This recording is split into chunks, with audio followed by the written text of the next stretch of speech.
Welcome back to another Traveler's Process video today.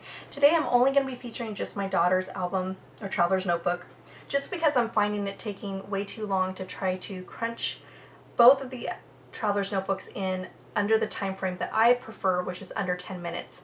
And so today is just going to be just my daughter's. So if you're just now joining me, I was talking about on my previous video how I really even though I've been collecting scrapbooking products for 18 years, I don't have any tropical products, and I'm really shocked about that. I did find some Jolie's Boutique, and yes, I said Jolie's Boutique, and so I'm going to slowly use, some of those throughout the Traveler's Notebook. So I am going to use one today, and so let's go ahead and get started. Right away, my inspiration was the Dear Lizzie sticker sheet. Now it's not in, you can't see it today, but in the previous video you did see a piece of what I was talking about, and funny enough, I have yet to use any of those stickers, even though that was what my inspiration was. And so I found this pattern paper that I felt worked great with the Dear Lizzie sticker sheet, which is that striped paper that you see right there, and I just decided to angle it to two different corners. Now it's not perfect, it does not go all the way across, and the reason why is while working with Traveler's Notebooks, I am finding that you need to leave a space in that crease or in that fold. So you can't really have paper go all the way to it in order for the book to close. Next, I just layered one color with my photo, and then I grabbed some lime cream scrap paper and used my scallop punch for that. And then because that paper did not go all the way across the photo, I needed something to hide that, so it gives you the illusion that it's going all the way across, and that's when I used a stamp and a circle punch and added a little bit of an embellishment up at the top. Now I found these Freckled Fawn phrase stickers. They are vellum, they are beautiful, and I'm going to find some and incorporate that into my layout. Now I did edit the part where I was looking at those phrase stickers for well over 2 minutes of trying to decide which ones to use, just for the simple fact that they kind of go with more like a couples theme. And so I did find a couple that I liked. That one said, "Did that really just happen?" Because we literally got on a plane, we had to wake up at 3 in the morning, got on the plane, and now we are in Kauai. And the second piece to that is I could not be more excited about this, because none of us could be, because it was everyone's first time, well, yeah, everyone's first time going to Kauai. So next I grabbed Studio Calico labels, and then I'm going to add a little bit of a cluster there. I found this 3x4 card with a camera in it, and it was from the crepe paper poolside, and I cut that part out, and that's where the leftover piece, when I flipped it over, I found that aqua blue, which I ended up using for that one stamp that goes above my picture. Now I grabbed some enamel dots, and I thought I need to add from the green, that's that little scallop border underneath the photo, I needed to bring some green over to the other side. So I grabbed that enamel dot, and when I grabbed all the greens by Doodlebug, I realized that I had one green left of this one color tone, and I thought to myself, really, Desiree, why don't you just use that last one for whatever layout you were using those colors for? So I thought that was perfect, because I only had one left, and I could, I know I could probably use at some point, but this ended up being perfect for the middle of the camera lens. Now there is that Jolie's Boutique sticker sheet, which I'm ecstatic about. It's a little palm tree, and I thought that was perfect.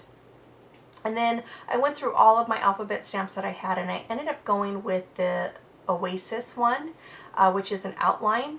And this is where I am like super excited, because I am really having to think outside the box of using products to make it feel like a tropical Traveler's Notebook.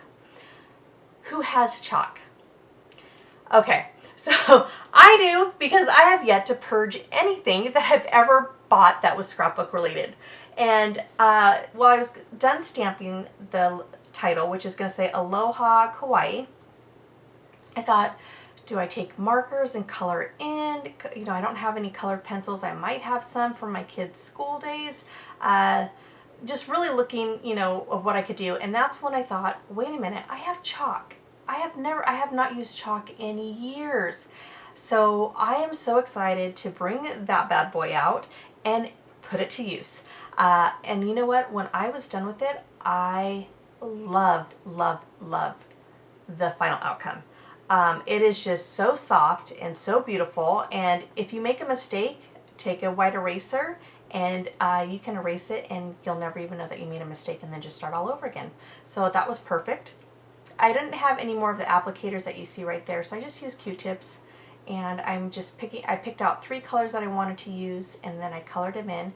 Now the only thing I wish I would have done differently with this title is I wish I would have moved the letters over closer to the palm tree, because they're so far away from it, and when I try to move the palm tree in, I just didn't like the look of it. I liked where it sits there. So I'm trying to figure out what I could do to fix that, and you'll see me try to do a couple things as right now I'm trying to look to see what I could do. I have these, oh gosh, what do you call them? Those flower stickers that you just saw. Oh, there's a name for it. It's not foil.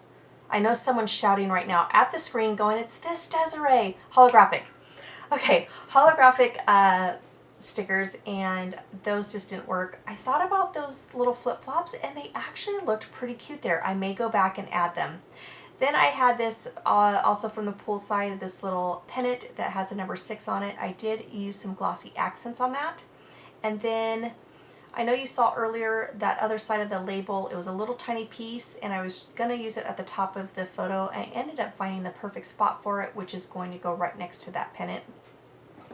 And then that way I used up all of my scraps.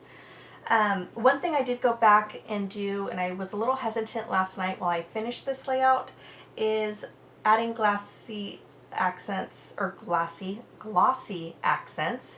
onto the title. I was a little nervous that it might have just maybe pushed the chalk through. I didn't know, because the Traveler's Notebook paper, depending on who the company is, it definitely is not cardstock, so it's a lot thinner, so things can tend to bleed through. Oh my goodness, whenever I do voiceovers, my grammar sometimes, I'm like, oh gosh, because I'm talking so fast to get this all out. Next, I'm going to grab the same stamp that I've been using for all my journal lines. It does not come out crisp, so what I do is I just take a black Zig Writer and I fill in the spots that are a little sparse. And it looks, looks fine for the most part. And I add one more extra line just so I could get all of the journaling in for that journalist notebook. Then I'm going to add 2 more of those phrase stickers right below, and I'm going to call that good. Alright, so thank you so much for joining me today. I hope you enjoyed this Traveler's Notebook spread today. I am going to feature my son's Traveler's Notebook tomorrow, so I hope you can tune in for that one as well, because I know that it is here in the US a holiday, which is the 4th of July. But again, if you are new to my channel and you don't want to miss out on any videos, go ahead and hit that subscribe button. And if you enjoyed this process today, go ahead and give me a thumbs up. You all have a great day. Bye!